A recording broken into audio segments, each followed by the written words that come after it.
We are here to talk today about contests. Contests are an important part of the Toastmasters education system. And for the contest, there are some skills that we want you to develop by the end of this session. By the conclusion of this session, we want you to be able to know the 5 types of contests, to know the roles and responsibilities of contest officiants. We want you to be familiar with the different models of contests, the hybrid, the virtual, the in-person. And we want you to be able to take the first steps in being able to conduct a contest.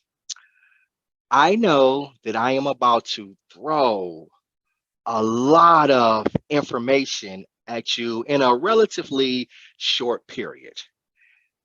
And it may just a little bit come across as a little intimidating. If it does, please do not be intimidated. Please don't worry about it if you are a little overwhelmed, because I am here to help all of you be able to put on fair, equitable, and successful contests. Therefore, at any juncture throughout this presentation, if you have any questions, please do not hesitate to ask. I am going to pause intermittently for Q&A, but if you have a question about any of the material that's being discussed, it just springs into your mind, do not hesitate to just say, whoa, whoa, whoa, whoa, Johnny, come on now, bring it back. I have a question about something that you said. I will gladly answer any questions that you have. And at the same time, I am going to ask some questions of you, because this is not about me just up here running my mouth for the full length of the session. I want this to be a collaborative effort. We are going to learn from each other. So I am going to ask some questions of you, and the expectation is that you will participate. Does that work for everybody? I see a lot of avatars. I wish I could see some faces. Can I get like a thumbs up or something if you're okay with that, with this being a collaborative effort? Splendid. Thank you, Hannah. Thank you, Deborah, Deanna. I appreciate it so much. All right, so let's get started. Now, on the screen here, I have the Toastmasters mission statement, and it reads as follows. We provide a supportive and positive learning experience in which members are empowered to develop communication and leadership skills, resulting in greater self-confidence and personal growth. That is the guiding principle for Toastmasters. I think that the mission statement is pretty cool. What about you guys? You think the mission statement works? I do too. But I noticed that it is very broad, very high level. It doesn't necessarily explore the granular details of how to bring this mission statement, the objectives in the mission statement, to fruition. So this is that part where I talked about audience participation, collaboration. I've got some questions for you, and I'd like to get your feedback.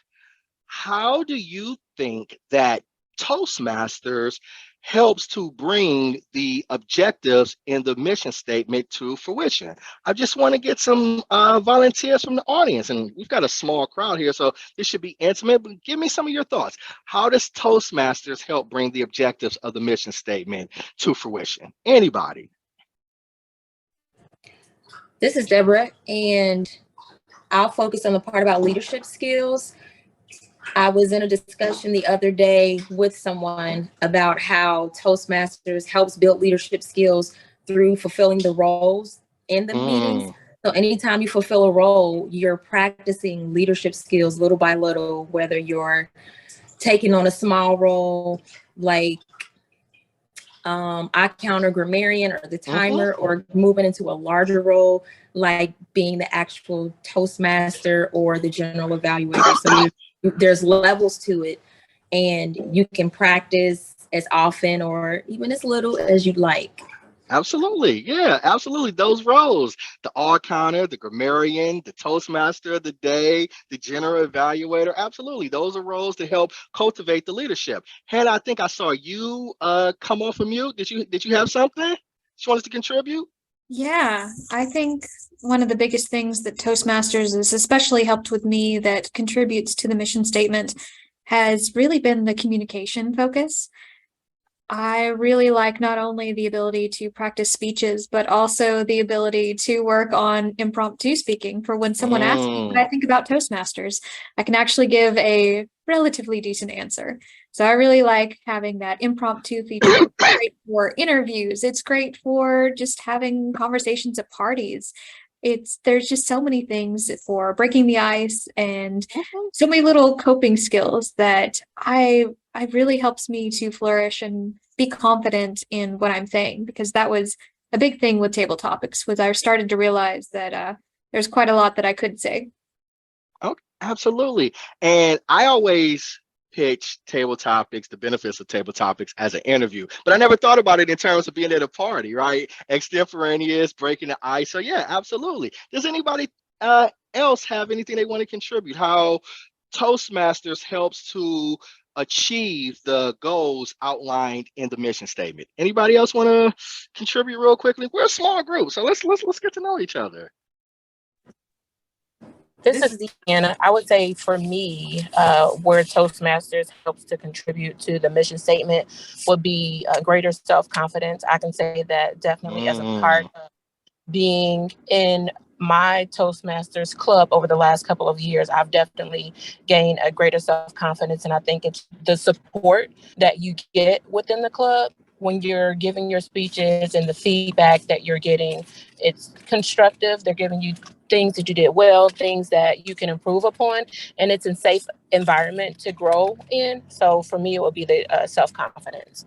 Yeah, the self-confidence, absolutely. That immediate feedback. Where I work at, we usually want to get good feedback during our semi-annual and annual performance evaluations. But I always say Toastmasters, it provides immediate feedback. And again, it's literally in the mission statement, being supportive. So it's a safe environment. If we don't do our best, we can grow into being our best. So you all have articulated some great reasons of how Toastmasters helps to achieve the mission statement.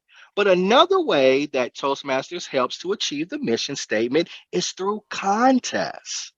Contest allows for contestants to develop and sharpen their communication and their speaking skills. Contests allow contestants to kind of measure themselves and participate competitively. Contests allows attendees and observers to see some of the best speakers that are in the club, in the area, and the division. Contest also provides the opportunities for leadership activities, whether you are the chief judge or the contest chair or the contest master. In summary, contests are a great way to help us achieve the objectives that are set off in the mission statement. Contest season starts usually around January. And I have to say, I have to be honest, contest season is my favorite part of Toastmasters. I love it. So, contest season usually starts off in January, sometimes maybe a little bit earlier, but it starts off usually the first of the year coming back at the club level, and then it progresses through the various levels. There are 5 contests that Toastmasters has. There is the International Speech Contest, there is the Humorous Speech Contest, there's the Table Topics Contest, the Evaluation Speech Contest, and then there's what we call the Tall Tales Contest. Each of these contests have their own specific goals and objectives. They are independent of each other. For example, what happens in the international speech contest? It doesn't impact what happens in the speech evaluation contest, or what happens in the speech evaluation contest doesn't impact what happens in the table topics contest. So all of the contests operate differently. With that being said, there are some common threads that connect all of the contests together. There are some common themes that appear in all of the contests. And we're going to do a deep dive into some of those threads that connect the contests. The most important thread or commonality with all of the contests is the rule book. It is essential for anybody participating in the contest, whether a contestant, an officiant, which we'll explore a little later, that they read the rule book. The rule book is the governing document that is in control of all of the activities within a contest. The rule book, it will let you know what are the judges' eligibility, how many judges should be in the contest, what are the contestants' eligibility, what can somebody be disqualified for, what does the contest, what are the responsibilities of the contest chair. So the rule book will govern everything that is in a contest. In Toastmasters, we have some experienced and savvy veterans, and I include myself in that category.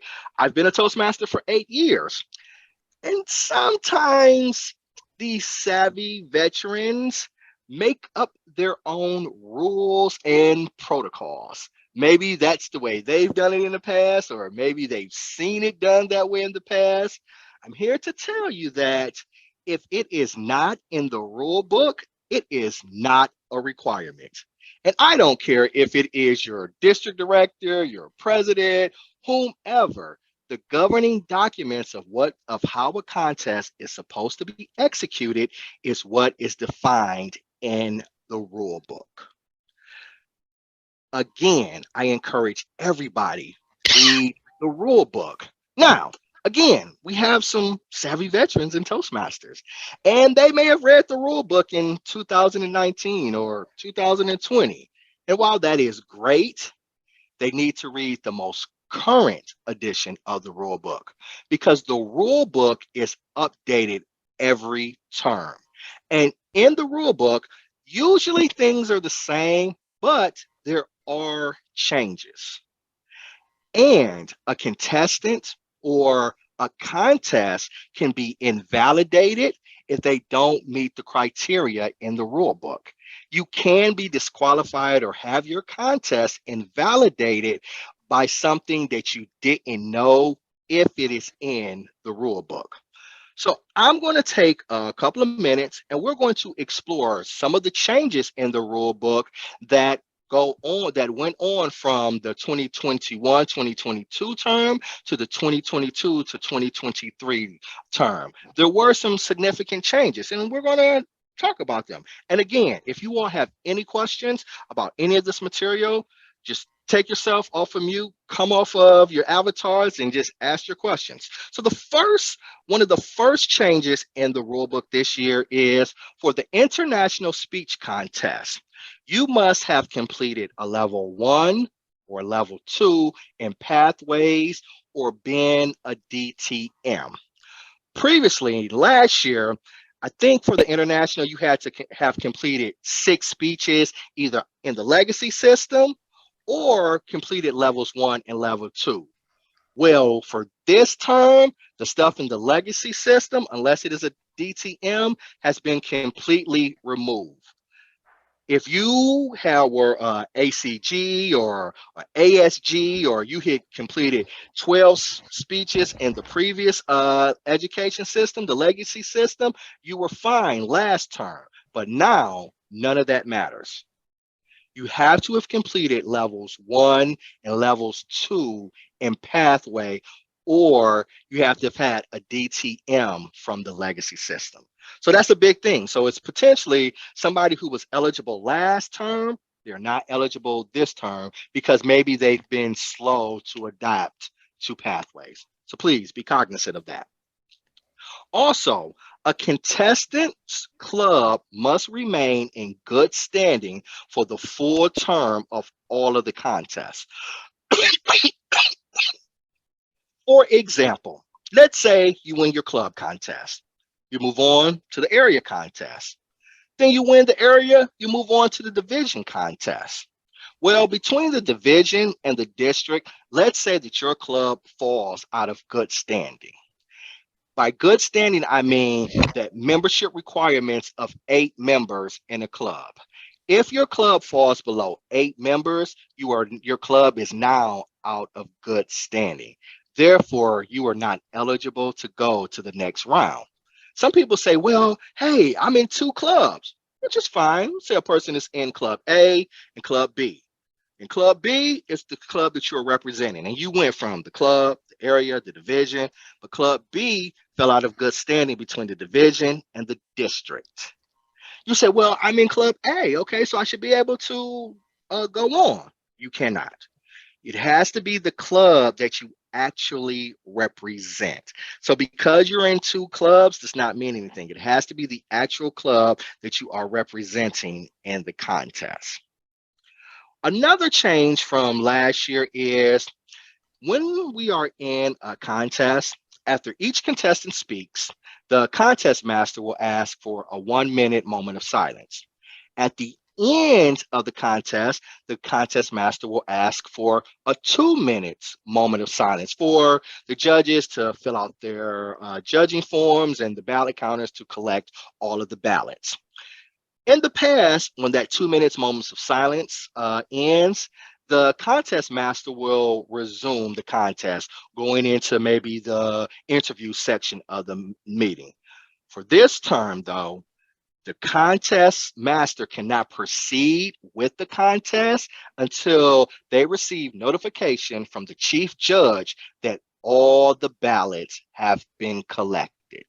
So if it exceeds that 2 minutes, still got to wait in that moment of silence. All of the ballots have to be collected. Notification has to be sent from the chief judge to the contest master. And then if you're in Zoom, the contest master and the ballot counters have to be sent out to their break rooms, or they have to leave the room if it is in person. So small detail, but a change. A contestant is not disqualified until they breach the timing requirements. Each contest has a specific timing requirement.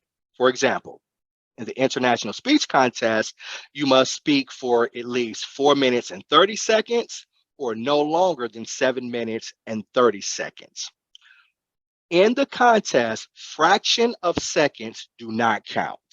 So if you're at 7 minutes, 30 seconds, and a quarter of a second, a contestant cannot be disqualified. It has to be the next minute. So technically, you're disqualified at 7 minutes and 31 seconds, and you have to reach a minimum of 7 minutes and 30 seconds. So 4 minutes and 30 seconds. So 4 minutes and 30 seconds for the minimum requirement. You can't speak any more than 7 minutes and 31 seconds. Fractions of seconds do not count. And then we're going to have for contestants can be disqualified for your district failing to adhere to recording requirements. In the international speech contest, they can go on to the regional or semi-regional rounds. The district has to record the speaker. If the district violates any of the recording requirements, that contestant can be disqualified, meaning the recording can't do a close-up on the speaker's face, or the recording can't pan left and right as the speaker is moving. It has to be a wide frame, it has to be clear, no special effects, just a one straight shot. So if the district breaches these requirements, the contestant can be disqualified. I know that was a lot of information, but I wanted to kind of be thorough in going over some of the changes in the rule book from the previous term to the current term. I am going to pause right now and I want to take questions from you. What are some questions you have about the material that we have discussed so far? Because I know it's been a lot and it's late in the evening. You've had a long day. You've worked 8 hours and now you're coming home and getting all this information. So please, what questions do you have before we proceed to the next section? Hey, this is Hannah again. Hey, Hannah. I think the only question I have, and it doesn't really apply to me since I've started out in pathways, is Mhm. why is there the change? Is it just to kind of push people into pathways for the speech contest? While I don't quite have the phone line to the president or the CEO of Toastmasters International, I think that's exactly what it is. I think we've been in Pathways for about 4 years, and the push now is to try to get people to adapt to Pathways. So for those slow adapters, well, like you said, it's not eligible for you, but for those slow adapters, those people that are still holding out, right? We're trying to push them into adapting to Pathways. So I, I think you're right there. That's the reason that they're doing it. Now, if you have a DTM, if you reach DTM status, you're good. But if you didn't reach DTM, you've got to complete levels 1 and level 2 on Pathways. All right, thanks. All right. Do you have anything else? Did that answer your question? Cool. Anybody else? Deanna, Rick, Lila. Anybody else? Any questions? Okay, Deanna. You answered the only question I had, and that was, is the contest rule book updated every year? But Yep. going through this tells me that I need to go probably this weekend and read this rule book, because it seems like there's so many pieces to it, and I didn't know that half of this existed. Yeah, most of the stuff stays just the same, but it does have updates. And yes, a new version is published every term. So yeah, I definitely encourage anybody participating in contests to go out and read the rule book, because people can get in trouble because they thought they read it back in 2020 and they thought something was there. For example, the pathways things that we just talked about, that wasn't a rule last year. You could have had your 6 non-pathway speeches and been eligible. So if somebody wanted to compete this year, they wouldn't be eligible. Okay. Does anybody else have any questions before we proceed to the next section? All right. Okay. So we're going to move on.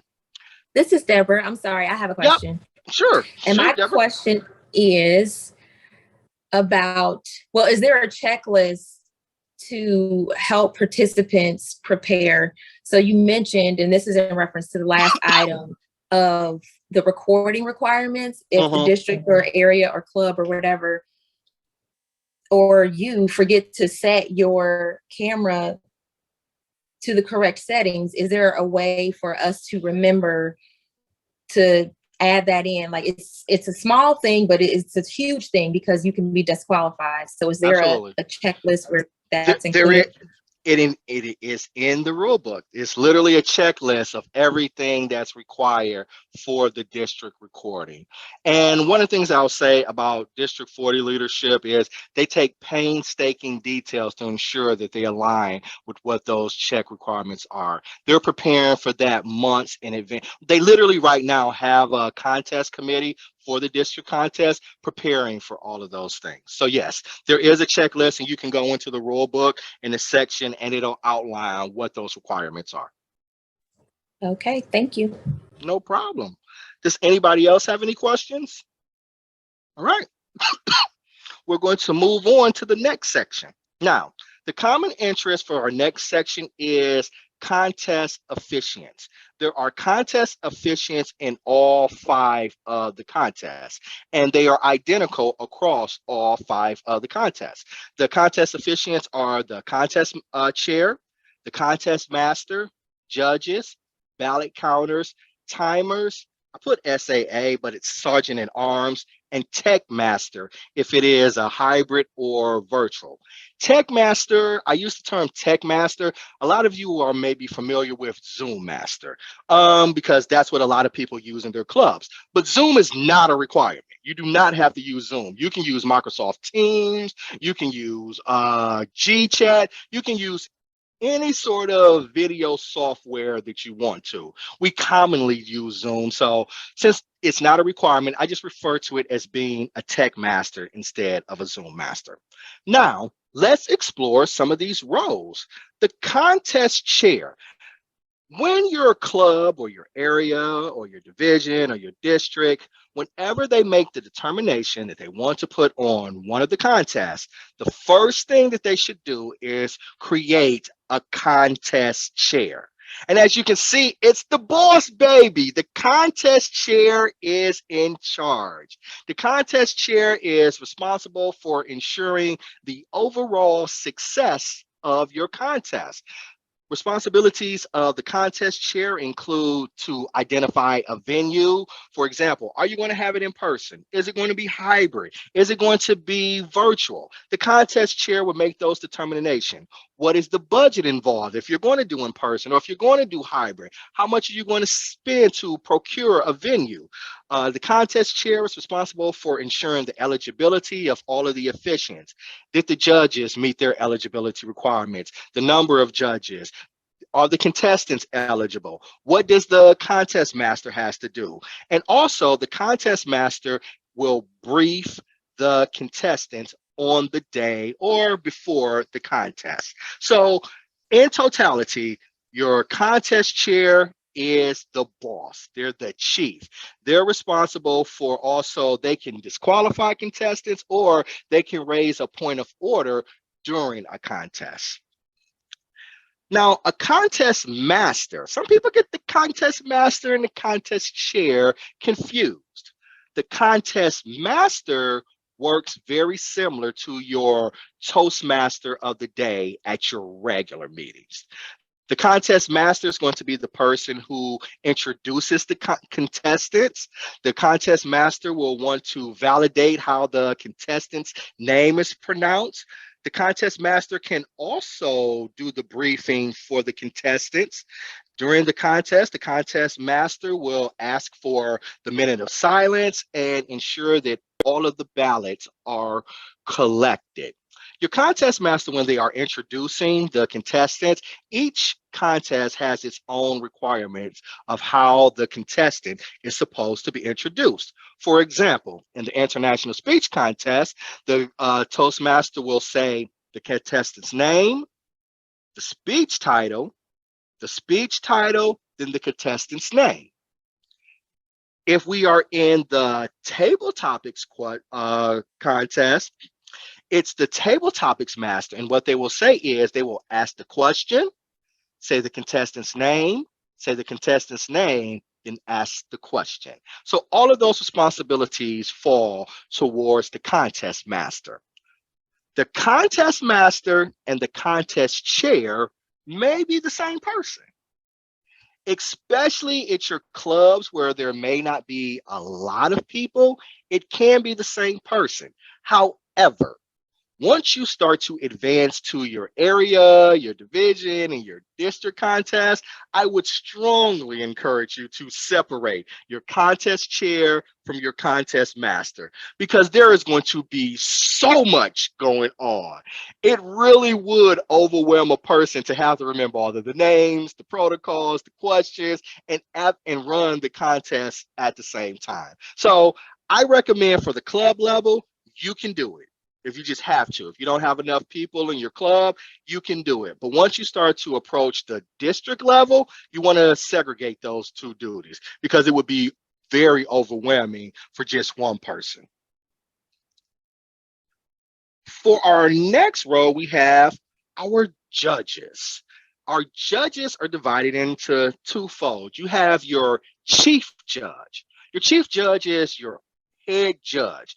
The chief judge, however, does not vote. They're just a person that is responsible for overseeing the other judges. Chief judges are selected by your contest chair, because again, your contest chair is in charge of the entire contest. Your chief judge can also help you to identify the judges that are going to serve in the contest. The chief judge, on the day of or the day before, they do the briefing for the judges, the ballot counters, and the timers. Also, the chief judge has to be in the room during the time of the contest whenever a contestant is speaking. Your contest should not start before your chief judge is in the room. And also, chief judges can disqualify a contestant for violating any of the rules. And usually that rule is the originality. And we'll talk about that a little bit later. In addition, your judges are responsible to select the best speech. Your judges are to remain anonymous before the contest, during the contest, and after the contest. It's like the CIA. This is something that you go to the grave with. Nobody is to know that you are a judge. And also, the judges have to complete the eligibility form. For your various levels, for your area, your division, your district, there are eligibility requirements that you have to complete for being a judge. Does anybody know where you would find those eligibility requirements at? Could anybody give me a guess? The rule book. The rule book. Thank you guys for listening. I appreciate it. So yes, the chief judge, all of the eligibility requirements for the chief judge are found in the rule book. Prior to the start of the contest, when you are in your briefing, your chief judge will give you an evaluation form. And for will give you an evaluation form, or I should say the judge's guide and ballot. Each contest has its own judging guide and balance. You can't have one person use all of them. The evaluation form, as you can see on my screen, keeps changing. The evaluation form for the evaluation speech contest and the international speech contest, they're completely different. You can see right here, we've got analytical and quality, recommendations, technique, summation. Over here, speech development, effectiveness, speech value, blase, blase, blase. So each contest has its own guide and ballot. What we're going to do right now is we're going to take a deeper look at the ballots. I want to show you all an example of the ballots. And here is a ballot for the international speech contest. Can everybody see my screen? Okay, so for the ballot, the way it reads over here, at the top, you have the name of each contestant that's in the contest. It's a little small right here. And this is available on the Toastmasters International website. At the end of the presentation, I can provide you with the link where you can find this information. So, but right here, you have the names. You have John, Sue, and Jan. These are just some arbitrary names that I made up. And on the far left right here, you have the criteria of each column. Each criteria has a point system that corresponds with that criteria. For example, for the speech development, the maximum number of points that you can receive is 20. And right here, it describes how those are awarded. Excellent is a 420, very good, good, fair. And then it works the same way for here. Effectiveness is 15, then you have very good, good, and fair. Now, you may be wondering, how do I make that determination? Well, on the judge's ballot form, it describes what each criteria consist of. So for speech development is the way that the speaker puts ideas together so that the audience can understand them. The speech is structured. I'm not going to read all of that, but that gives you an idea. This is the definition of each of these criteria. For the total number of points awarded for a speaker, it is the maximum of 100 points. And as you can see right here, I have some arbitrary numbers in here. You can just come in here and, I don't know, just put down whatever it is. And each one has its own point value. The judge will fill out the ballot during the moment of silence. So after a contestant speaks, the contest master will ask for a minute of silence. Usually your judges go in there and fill out the ballots. So if we come all the way down to the bottom, you will see here are the total scores. So it's 39, 95, 85. What you do then as a judge, you take the top three highest score and you assign them on the ballot. So for example, we see right here at 95, Sue. So Sue would be first place. Jan would be second place. Who do I have for the first one? John is going to be third place. That is how you fill out the ballot for a contest. I'm going to stop right here and I'm going to go back over to my deck.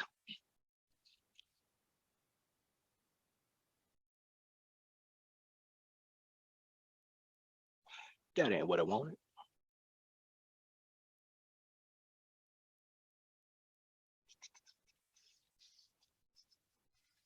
There we go.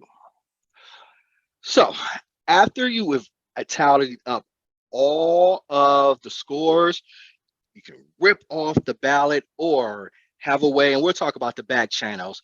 What you will do is you will put it in an envelope, all of the ballots in an envelope in an in-person contest. You hold up your envelope and the ballot counters will come and collect the ballots.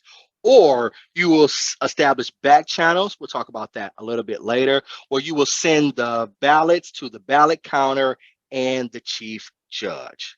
After that, the ballot counters and your chief judge will add up all of the scores. So in your ballot, we saw we had first place, we had second place, we had third place. It is a point system. For example, the first place winner, they receive 3 points. The second place winner, 2 points. The third place winner, 1 point. And for each of the contestants, you add up all of their scores from all of the judges. And the contestant that has the most points is the winner. So with it being a point-based thing, it can get really interesting.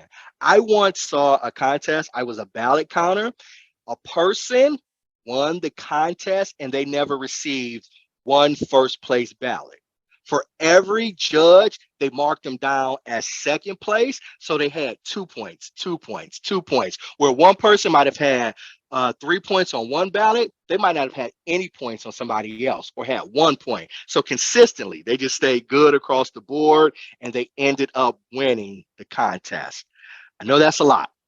Just went through the judges criteria and all of those things. So I'm pretty sure you all have some questions. I want to take a moment to pause to see if we have any questions about the material that we discussed so far. And it can pertain to the contest master, contest chair, the judges ballot. So who here has some questions about what we just talked about? Okay, Deanna, glad you. Okay, so for the contest chair master, I noticed that they both had a responsibility for briefing contestants. So if they are different people, do they both brief the contestant? No, only one. You should have select one of you all to do that. I just put that there because they both have the ability to do so. Usually your contest master is going to be the one that briefs them because your contest chair is running around like a chicken with his head cut off, trying to make sure that everything is right. But the contest chair does have the ability to conduct the briefing. Okay, thank you. No problem. Derek, did you have a question, sir? Yeah, I had a question. Sure. It may not address this in the rule book, but in case of a hybrid contest, right? Does it say whether or not the judges have to be in person? They could be virtual, or could they be hybrid as well? It does address that in the rule book, and they can be either. They can be in person or virtual. Okay. So yeah, I think previously, well, back in the day when we were in person, you had to be in person for the virtual, in person for the briefing. Then the virtual one, it was like, okay, be there. But now with the hybrid model, you can be at the actual facility or it can be virtual. Another question too. Sure. Are you going to talk about the tiebreaker, Judge, or did I miss it? I guess I didn't bring it up. So, thank you for bringing that up. There is a tiebreaker judge. Way the judging works is you have your chief judge, you have your judges, and then you have your tiebreaker judge. The only person that will know who is the tiebreaker judge is the actual chief judge. The chief judge will keep this a secret. The tiebreaker judge they don't have to do anything unless there is literally a tie. So if there is a tie, the person who the tiebreaker judge had as the highest person, that is the person who is going to win. For example, if we have three contestants, first, second, and third, but there is a tie between the second place, the person who's going to break that tie, it is going to be the tiebreaker judge. So the tiebreaker judge, whoever they have is highest, that would be the second person. Then the other person will automatically default to the third place winner. Did that answer your question, Derek? Okay. Does anybody else have any questions?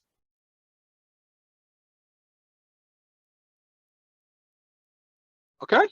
We are going to move on to the next one. The next role within a contest is a timer. It's just like we have in our regular clubs. Each contest has its own specific timing increments. When you are in the contest, though, you want two timers. One timer is going to be the person that displays your background or shows the cards if it's in person. The other timer is going to be the person that is recording the timing increments and submits them to the chief judge. When the contestant is finished speaking, the two timers should collaborate to see what are the timing increments. They should be close. They don't have to be the same. They should be close. The way in District 40 that we've always done it, and even in the rule book, the time that is most beneficial to the contestant is the time that we're going to go with. So if you have one person that's at 7:29 and you have another person that's at 7:31, we're going to go with 7:29 because that person is in regulation. The two timers serve as a check and balance against each other.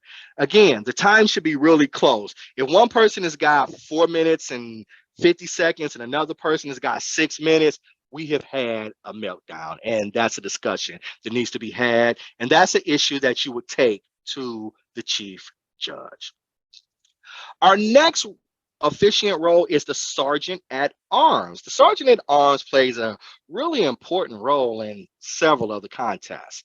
In our evaluation contests and in our table topics contest, the sergeant at arms will escort the contestant that is not speaking out of the room and monitor them to ensure no funny business is going on. When a contest is going on in in hybrid or in person, the sergeant at arms ensures that nobody enters the actual physical facility while a contestant is speaking or leaves the facility. Now, sometimes you can't stop a person from leaving. It could be an emergency, the bathroom, such like that.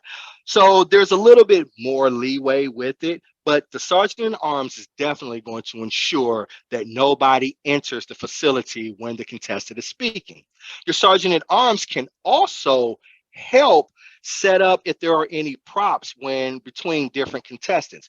For example, sometimes in the humorous speech contest and the international speech contest, contestants use props. Your sergeant at arms can be the person to help set up those props in that 1 minute moment of silence. And the last role that we have is our tech master or our Zoom master or our Microsoft Teams master, whatever software that you use. The tech master is important whenever there is a hybrid contest or if there is a virtual contest.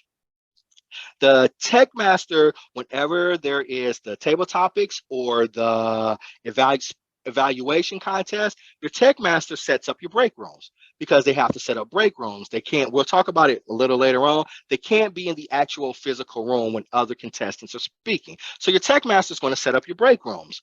When your judge and your ballot counters have to leave to do the counting, your tech master can set up the break rooms there. The tech master is a very important part of the hybrid and virtual contest. However, the tech master is not the contest chair or the chief judge. And there's been some instances where a tech master felt a certain way about something and they held up the contest. That is not the responsibility of the tech master. Even if they find something is wrong, they bring that to the attention of the contest chair or the chief judge. Your tech master is designed to do what the tech master does, and that is to create the breakout rooms and to create the breakout rooms. That's really what they do. They facilitate from one breakout room to the other or bring in contestants from the breakout rooms. In summation, these are the efficient roles and responsibilities that are universal across all 5 of the contests. Again, a lot of information, and I know it is, and it's late in the evening. So I want to pause again right here to see if there's anybody who has any questions about any of the material that we've discussed from the beginning all the way up to this point. That's the judges, the contest master, rule books, anything. Just what questions do you all have? Nobody's got nothing. Hannah, you're coming off screen. Okay, so you got a question for me. So you might have already covered this, but how does something work? So you mentioned there are several different competitions. How does something work if you want to be both a contestant and help out with one of the competitions?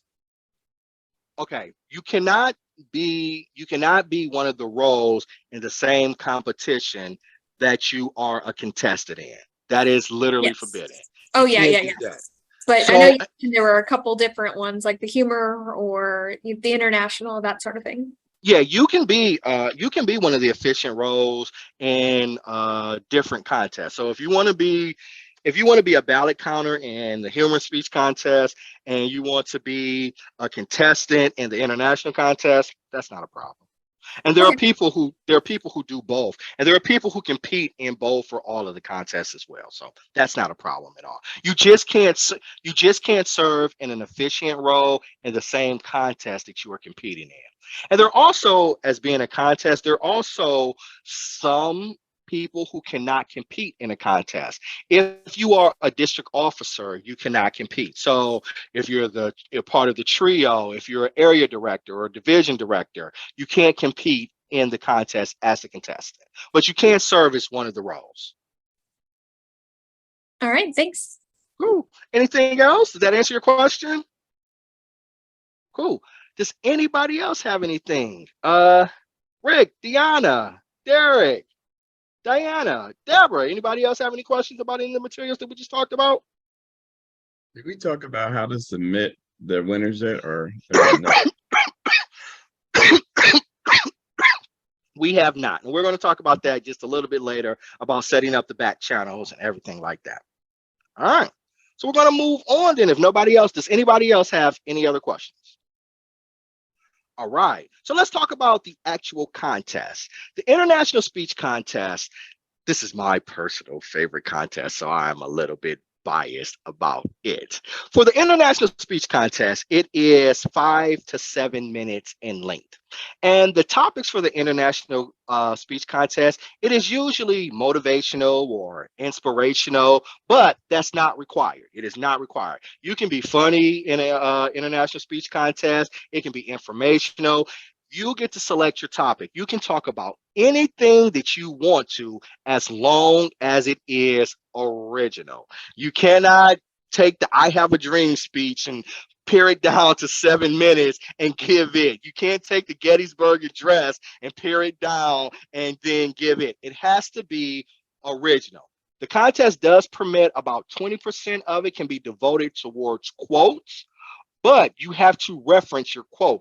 Don't try to pass off a quote by Abraham Lincoln as being something of your own, because you can be disqualified for that. With this contest, contestants are allowed to stay in the room while the other contestants are speaking. It's all prepared speeches in advance so your contestants can stay in the room. Your contest master, when they introduce the contestant, they're going to introduce the contestant's name. Then they're going to say the speech of the title. Then they're going to say the speech of the title and the contestant's name. Then it pauses. When we're in person, we're used to applaud. The timing doesn't start until the contestant makes their first verbal or non-verbal gesture. That means after the contest master says your name, until you are ready to speak, you just sit still. You do not move. You do not do anything, because it is not the timer's responsibility to interpret when you are ready to start. Because some people start off a speech with a verbal gesture. It might be a wave, or it might be a sneeze, or something like that. So when you are about to speak, you don't, until you are ready to speak, you don't say anything. The International Speech Contest, it is the only contest that is required to be held every year. The International Speech Contest will be held every single year. And the International Speech Contest, it starts at the club level, it goes on to the area level, from the area it goes on to division, from the division it goes on to the district. All of the other contests, they stop at the district level. For your international speech contest, it goes on to the regional, which is that video that we talked about a little earlier. If your video is selected, then you go to the semifinal rounds, and then finally you are at the finals. That's the top 8 speakers. So in the international speech contest, around 30,000 people every year compete in it. It boils down to the top 8, which goes down to the top 3, and one person can be crowned as the world champion of public speaking. So that's the international speech contest. For the humorous speech contest, well, the name is very indicative of what it is. It's humorous. It's designed to make people laugh, but it is not about joke telling. It's not one-liners. It's not a rabbi and a priest walk into a bar or things like that. The humorous speech contest is about a humorous story. You tell a story with a beginning, a middle, and an end. The humorous speech contest, again, it is 5 to 7 minutes is in length as well, similar to the international speech contest. Again, contestants are allowed to stay in the room. The contest master will introduce the contestant's name, speech title, contestant's name. Same principles apply. With this contest, though, it is not held annually. It is held at the discretion of the program quality director. The program quality director will decide what year we have the humorous speech contest. The way contests usually work, we usually have 2 a year. Always the international, because it's required, and then one of the corresponding contests to go along with that. And that'll be made by the PDQ. The next contest is the table topics contest, and it is exactly how it sounds. It is table topics. In this contest, your contest master is known not as the contest master, but the table topics master. The table topics master will come up with one question, and they will ask each of the contestants that question. The contestants have to provide a 1 to 2 minute response to the table topics master. With this contest, the contestants cannot remain in the room, whether it is virtual, in person, or hybrid. The way it starts off is one of the contestants is in the room when this contest begins. The other contestants are either ushered out by the sergeant at arms or sequestered into a break room by the tech master. After the contestant finishes, the tech master will notify the sergeant at arms. The sergeant at arms will bring the next contestant into the room. And it goes on and on like that until the conclusion of the contest. This contest as well, it is determined by the PQD. The program quality director will decide when this contest is held. Again, international is always required, corresponding contest. For our next contest is the speech evaluation contest. The speech evaluation contest is just as it sounds. It's just like doing evaluations within a contest. You are going to have a target speaker. A target speaker will be selected by the contest chair. The contest chair will select the target speaker. The target speaker will give a speech. in which all of the contestants are in the room. After the target speaker concludes their speech, the contestants are ushered out by either the sergeant at arms or the tech master. They have 2 minutes to write notes down. Then they have to stop writing their notes, give them to either the sergeant at arms or put their hands up so that people can see they're still not writing. And one by one, the tech master, the sergeant at arms will usher the contestant into the room, and the contestant will evaluate the target speaker. This is done by, this is also decided by the PQD, the program quality director. And our last contest is tall tales. This is what we call tall tales. I originally wasn't even going to include this into the presentation because District 40 does not have a route for tall tales. All of the other contests, as we said, they start at the club, the area, the division, the district. This doesn't. We don't recognize it. You can have your tall tales contest pretty much whenever you want to. If your club wants to do it or your area wants to do it, they can do it at their leisure and at their discretion. There's really no rotation for tall tales. Tall tales are 3 to 5 minutes in length. And what a tall tale is, it's an exaggeration, something that's improbable. Like I was born on the 4th of July and the firecrackers burst and I jumped out of my mama and I started to party. And my mama knew I was going to be a patriot from there. It's something that's just outlandish and it's fun. And that's really what a tall tales is. In conclusion, these are the 5 contests that Toastmasters recognizes. The one being the international, it's annual, goes all the way up to the World Championship of Public Speaking. We literally just had that a couple of weeks ago. The other ones are decided at the discretion of the program quality director. And tall tales, you can do that whenever you want to. So again, questions, pausing. Went over a lot of things, 5 different contests with a lot of different rules. Does anybody have any questions about any of the contests that we just discussed? Derek, I see you're off of mute. Got any? Yeah, last year they had this rule where a contestant couldn't reference a previous contestant's speech. Yes. Is that still a rule this year? That is still a rule. So what Derek is asking, in the past, let's say you were competing in the international speech contest and you heard somebody speak. Derek spoke before me, and I would come out and I might say, just as Derek said to you guys, we're all in this together. Well, Toastmasters passed a rule that you can no longer reference a previous contestant's speech. So if I were to say, just like Derek told us, we're all in this together, that would be grounds for me to be disqualified. You just can't. That's just a rule that they came up with. And I think they came up with it to receive fair and equitable across the board, that you're not inadvertently sabotaging somebody's efforts. Did that answer your question, Derek? Okay. Does anybody else have any questions? That getting quiet on me? All right. So now what we're going to do, I want everybody, if you can, to please come on turn your cameras on and take yourselves off mute, because we're going to have a little test, right? We're going to have a test, just what you all wanted after a long day's work. You're going to have a test on Toastmasters information. All right, my first test question is, Susan is a contestant during the evaluation speech contest. The tech master has a concern about the contest. When Susan finishes speaking, the tech master discloses his concern to the audience.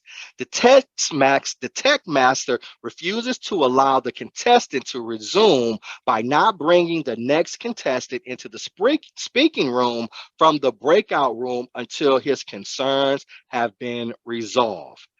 Did the tech master take the right action? True or false? Huh? False? Anybody else? False? True? Anybody think true?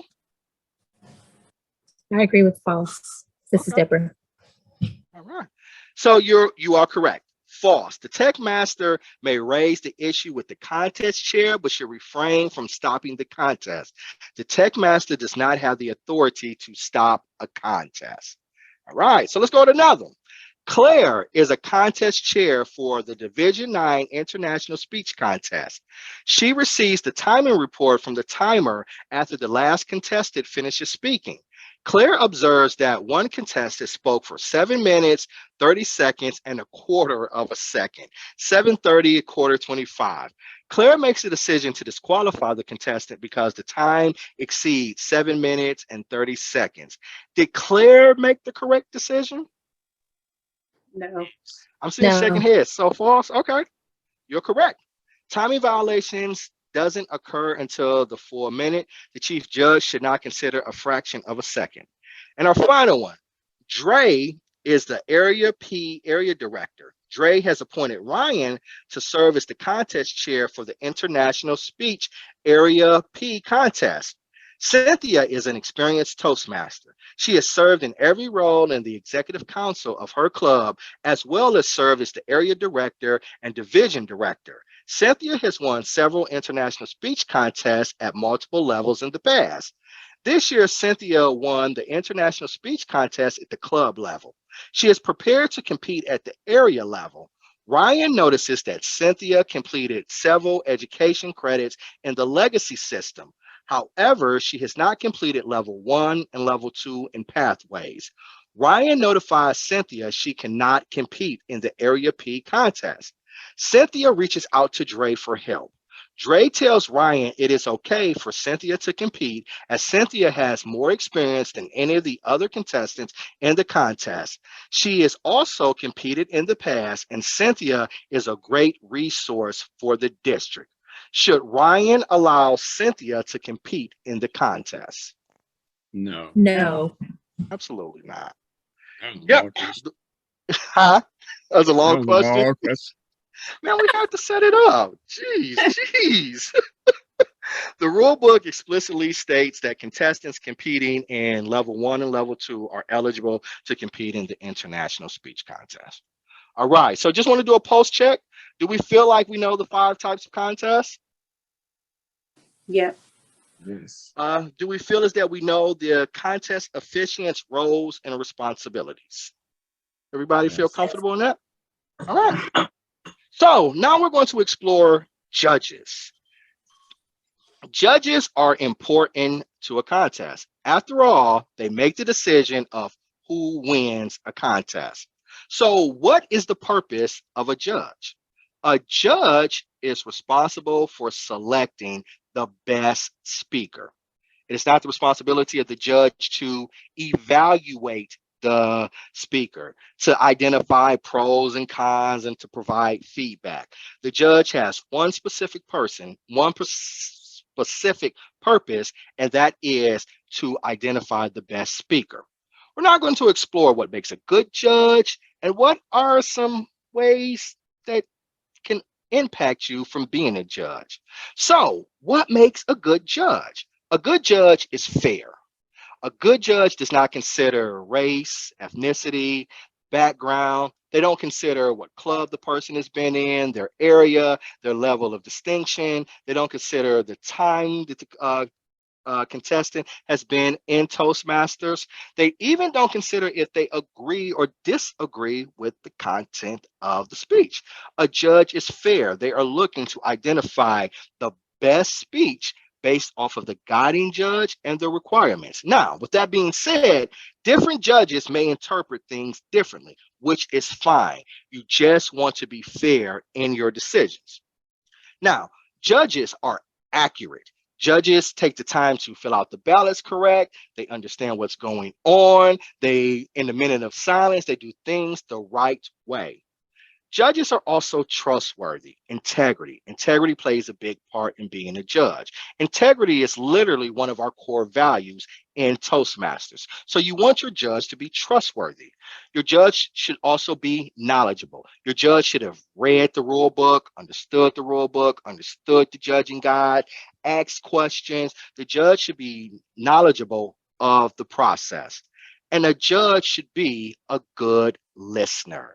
When you're judging, you shouldn't be multitasking or daydreaming or thinking of anything else. You should be focused and listening on the actual contestants. Your judge should also, there are also some barriers that prohibit people from being good judges. A lot of us, most all of us, we have biases. We have biases that we don't even know that we have a bias against. So here I want to talk about some of the biases that may come up when you are a judge and to make you aware of them to avoid from engaging in these biases. Speaker position. It has been proven that people remember the first and the last thing that they saw, especially like on a list or think about a movie. You remember the beginning, you remember the end. As a judge, you want to guard against that bias. Guard against the beginning, the first person, and the last person. Treat everybody the same along that path. Also, a barrier is champion the underdog. We all want to see the underdog win, right? We the Rockies, the Karate Kids, the Harry Potters. But as a judge, you want to guard against that mentality. It's not about championing the underdog. It is about providing the best, selecting the best speaker.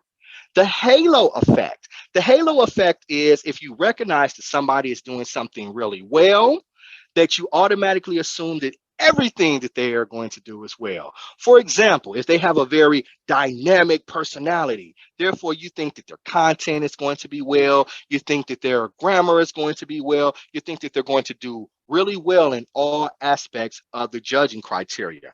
Guard against that. Judge each section independently on its own merit. And at the same time, you have the reverse halo effect.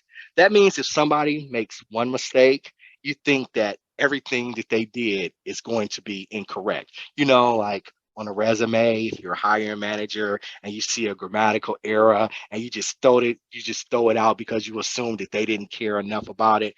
As a judge, you want to guard against that.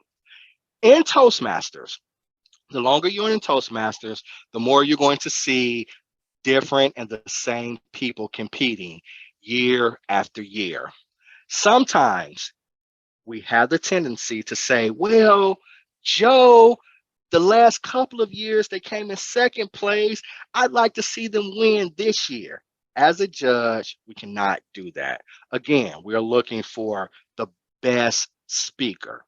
And finally, not the norm. Sometimes we have our own perspective of what we think makes up a quality speaker or what's been done in the past. Because it is different does not mean it doesn't have value or high quality. I was listening to a podcast about Toastmasters and the International World Champion of Public Speaking. And one of the guests on there was the first person to step behind the lectern in the International Speech Contest. Because prior to that, everybody delivered their speeches from behind the lectern. And he said you could have heard a pin drop, how silent it grew when he stepped away from the lectern. He ended up actually winning, but one person came to him after the contest said, if I would have been a judge, I would have disqualified you. He just did something different. So guard against the bias of not following the norm. And with that being said, these are the requirements that I have for the judges. I know we're getting late into the evening, so I want to take some questions on the material that you have, and I want to take your questions. I want to jump to Q&A. What questions that I haven't answered that you have about the contest? So do we have any questions about any of the judging requirements that we just talked about? Okay. What questions do you have for me regarding contests that I have not answered so far? I'm pretty sure you all have some. None? Okay, well, with that being said, I know it's late in the day. I'm going to surrender my time and I'm going to turn it back over to Derek to close us out. My email address is johnny.l.randolph@gmail.com. And if you have any questions about any of this material, or you would like for me to come to your club and talk to your club about contests, I will be glad to do so. So with that being said, I'll turn it back over to you, Derek. Thank you, Johnny. Thank you, everyone, for taking the time to come out tonight. If you would please send Johnny an email, just give him an evaluation of his speech tonight. He will definitely appreciate it. If you have any questions about the content tonight, it has been recorded. I can send you the copy of the recording. And great luck to all of you for your contests in this upcoming contest season. If you have any suggestions also of what other topics you want us to cover and training, please let me know, and we'll bring it to our next webinar. Thank you, everyone. Have a good night.